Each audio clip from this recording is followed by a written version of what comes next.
Welcome to मीमांसा academy. ये lecture है असिस्टेंट प्रोफेसर PYQ का और इसके अंतर्गत हम मध्य प्रदेश का इतिहास की चर्चा करेंगे। यानी कि मध्य प्रदेश के इतिहास से जितने क्वेश्चन असिस्टेंट प्रोफेसर में आ चुके हैं अब तक उसको इस सीरीज में इंक्लूड किया गया है।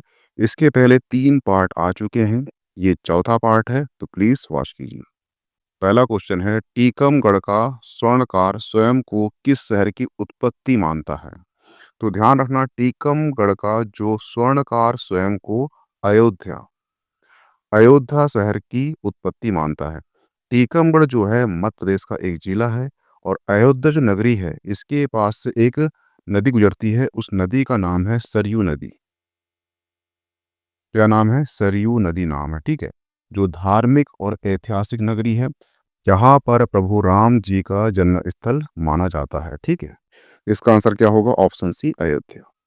नेक्स्ट क्वेश्चन है, ईस्ट इंडिया कंपनी और नवाब नजर मोहम्मद के बीच एंग्लो भोपाल संधि पर हस्ताक्षर कब किए गए थे? तो ध्यान रखना, जो भोपाल राज्य की स्थापना है ये दोस्त मोहम्मद खान ने की थी। इसलिए दोस्त मोहम्मद खान को आधुनिक भोपाल का जनक कहा जाता है। हुआ क्लियर? दोस्त मोहम्मद खान का बेटा हुआ है यार मोहम्मद खान। यार मोहम्मद खान के बाद नवाब बना है भोपाल का फैज मोहम्मद खान। फैज मोहम्मद खान के बाद नवाब बना है भोपाल का हयात मोहम्मद खान। हयात मोहम्मद खान के बाद नवाब बना है वजीर मोहम्मद खान। वजीर मोहम्मद खान के बाद भोपाल का नवाब बना है नज़र मोहम्मद खान। हुआ क्लियर? और नज़र मोहम्मद खान की मृत्यु के बाद उसकी पत्नी होती है कौन? कुदुसिया गोहर बेगम। हुआ क्लियर? यहाँ से बेगम काल शुरू होता है, इसलिए ये जो नजर मोहम्मद खान है आपको याद होना चाहिए इस पॉइंट से भी। कुदुसिया बेगम के बाद नवाब बनते हैं जहांगीर मोहम्मद खान, जो सिकंदर बेगम के पति थे। उसके बाद नवाब सिकंदर जहां बेगम बनती है। उसके बाद नवाब बनते हैं शाहजहां बेगम बनती है। उसके बाद नवाब बनती है जहान बेगम। उसके बाद नवाब बनते हैं हमीदुल्ला खां। और हमीदुल्ला खां के बाद नवाब बनते हैं साजिदा बेगम। साजिदा बेगम के पति होते हैं अली पटौदी। और अली पटौदी बनते हैं नेक्स्ट नवाब बनते हैं। अली पटौदी के बेटे होते हैं कौन? वर्तमान जो हीरो हैं उनका नाम है नवाब सैफ अली खान। नवाब सैफ अली खान के 2 पुत्र होते हैं, एक है बेगम सारा अली और दूसरे हैं नवाब तैमूर। तो ये जो है दोस्त मोहम्मद खान की वंशावली थी, ये आपको याद होना चाहिए क्योंकि यहाँ से क्वेश्चन बनते हैं इसलिए। और ये ध्यान रखना कि ईस्ट इंडिया कंपनी और नजर मोहम्मद खान के बीच ही एंग्लो भोपाल संधि पर हस्ताक्षर हुए थे। ये कब हुए थे? ये हुए थे 1818 को हस्ताक्षर हुए थे, ध्यान रखना। हुआ क्लियर? नेक्स्ट क्वेश्चन है, निम्नलिखित राजवंशों में से कौन से वंश से वाकपति मुंज संबंधित थे? तो ध्यान रखना, वाकपति मुंज को परमार वंश का स्वतंत्रता का वास्तविक संस्थापक माना जाता है। ये जो परमार वंश के जो हुए हैं मुंज, मुंज एक्चुअली सियाग द्वितीय के दत्तक पुत्र थे। सियाग द्वितीय जो है उज्जैन के जंगल से गुजर रहे थे, वहां उनको एक बच्चा मिला और जिस जंगल में मिला था वहां घास पाई जाती है, मुंज घास। वह क्लियर? जहां बच्चा मिला था वो घास पाई जाती है, मुंज घास। इसलिए सियाग द्वितीय ने उस बच्चे का नाम जो है क्या रखा? मुंज कर दिया, जो बड़ा होकर उत्पल राज के नाम से जाना गया। इसकी कुछ उपाधियां थी जो आपको याद होना चाहिए।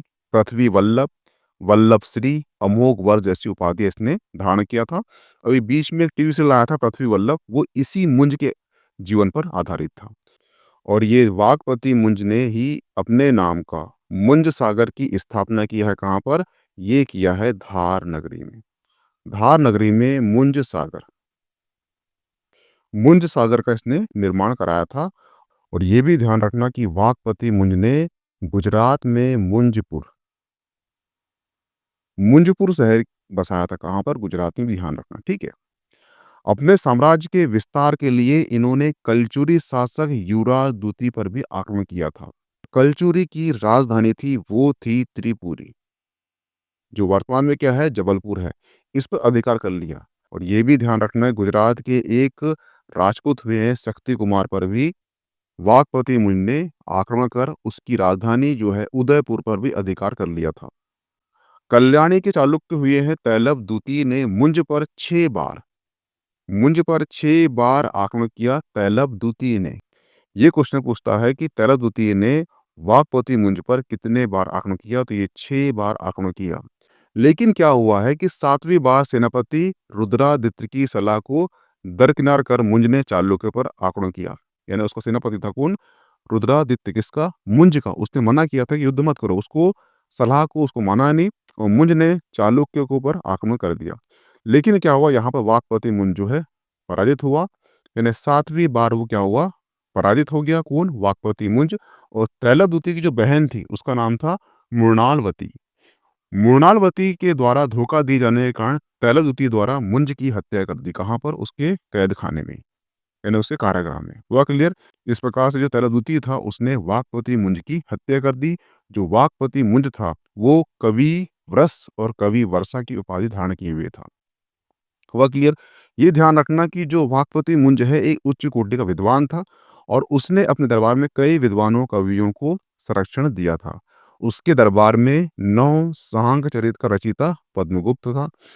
10 पूरक नामक किताब का लेखक धनंजय था। दसोरु पाव लोक किताब का रचयिता धानिक, सुभाषित संदेहों का रचयिता अमित गत और मृत संजीवनी पिंगल छंद का रचयिता कुला युद्ध आदि वाघपति मुंज के दरबार में संरक्षण पाते थे। ठीक है, ये सारे क्वेश्चन किसी न किसी स्टेट एग्जाम या पीएससी में पूछ चुका है। ठीक है, हुआ क्लियर? तो इसका आंसर क्या होगा? इसका आंसर होगा परमार वंश। ठीक है, वाघपति का संबंध किससे है? ये परमार वंश से है। और परमार वंश की स्थापना किसने किया था? ये उपेंद्र कृष्णराज ने परमार वंश की स्थापना किया था। ये ध्यान रखना। ठीक है, ये वाघपति मुंज की पूरी कहानी थी। नेक्स्ट क्वेश्चन है अलीराजपुर रियासत की स्थापना कब हुई थी? तो ध्यान रखना, अलीराजपुर की स्थापना 1437 में। 1437 में किसने किया था? राजा आनंद आनंद देव ने, आनंद देव के द्वारा की गई थी। ठीक है, तो इसका आंसर क्या होगा? Option B 1437। नेक्स्ट क्वेश्चन है ग्यारसपुर के अठखंबे और चौखंबे किसके दो अवशेष हैं? ठीक है, तो ध्यान रखना, ग्यारसपुर के अठखंबे और चौखंबे मंदिर के दो अवशेष हैं। किसके? मंदिर के दो अवशेष हैं। ये एमपीएसआई में क्वेश्चन पूछ चुका है 2017 में। ठीक है, और इन मंदिरों की विशेषता ये है कि ये मंदिर आभूषण की तरह दिखाई देते हैं। ये मंदिर जो है 9वीं से 10वीं सदी में निर्मित हुए थे। इनके नक्काशीदार स्तंभ, मूर्तियां, दरवाजे, चौखट और बालकनी वास्तुकला के रूबरू करवाते हैं। ठीक है, इसका आंसर क्या होगा? ऑप्शन बी मंदिर। नेक्स्ट क्वेश्चन है ठाकुर दौलत सिंह जो ब्रिटिश के विरुद्ध 1857 के विद्रोह में लड़े थे किस जिले से संबंधित है? तो ध्यान रखना, ठाकुर दौलत सिंह जो ब्रिटिशों के विरुद्ध 1857 विद्रोह में लड़े थे, ये मध्य प्रदेश के देवास जिले, मध्य प्रदेश के देवास जिले से संबंधित है, जो तत्कालीन राघवगढ़ रियासत के राजा थे। यानी उस समय ये राघवगढ़ रियासत के राजा थे। इसका आंसर क्या होगा? ऑप्शन ए देवास जिला। नेक्स्ट क्वेश्चन है राजपूतों के निम्नलिखित वंशों में से कौन सा खजुराहो मंदिर से जुड़ा हुआ है? ध्यान रखना, 950 ईसा से लेकर 1050 के बीच चंदेल राजाओं ने यहाँ लगभग 85 मंदिरों का निर्माण कराया था, जिसमें से केवल वर्तमान में 25 मंदिर ही हमें सुरक्षित बचे हुए हैं। जिनमें से कुछ प्रमुख मंदिर है जो एग्जाम पॉइंट ऑफ से वेरी इंपॉर्टेंट है। ठीक है, पहला है कंदरिया महामंदिर, दूसरा है चतुर्भुज मंदिर, तीसरा है चौसठ मंदिर, लक्ष्मण सिंह मंदिर, मतंगेश्वर मंदिर, आदिनाथ पार्श्वनाथ मंदिर, जिन्नानाथ, बौद्धनाथ मंदिर, दूलादेव मंदिर। ठीक है, ये सारे मंदिर जो है इंपॉर्टेंट है। ये सारे मंदिरों के आपको याद होना चाहिए कि किन शासकों ने इसका निर्माण कराया था। हुआ क्लियर? और जो खजुराहो के मंदिर है ये 1986 1986 में इसे यूनेस्को की विश्व विरासत सूची में शामिल कर लिया गया है। और ये ध्यान रखना कि सल्तनत काल में सुल्तान हुआ है, उसका नाम है एमबीटी, मोहम्मद बिन तुगलक। मोहम्मद बिन तुगलक के शासन काल में एक यात्री आया था, विदेशी यात्री, उसका नाम था इब्न बतूता। इब्न बतूता ने अपनी एक बुक लिखा है, बुक का नाम है रेहला। ठीक है, तो ये बुक भी पूछ चुका है एमपीएससी में। रेहला बुक में उसने खजुराहो के मंदिरों का वर्णन किया है। हुआ क्लियर?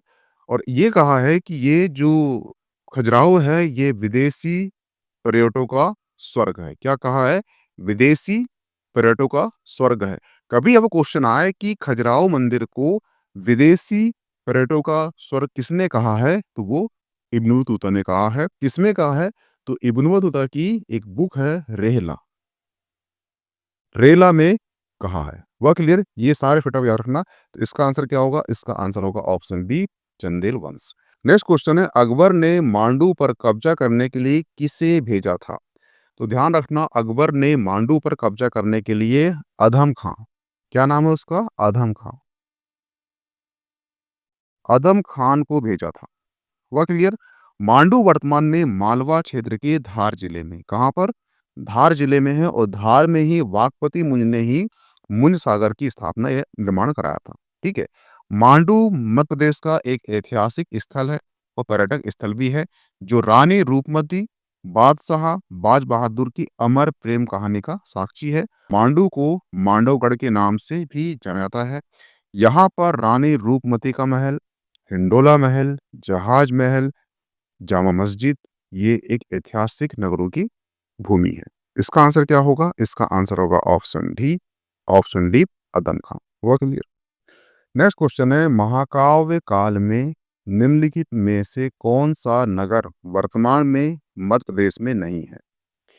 तो ध्यान रखना, महाकाव्य काल में उल्लेखनीय है जनकपुरी। जनकपुरी जो है वर्तमान में मध्य प्रदेश में नहीं है।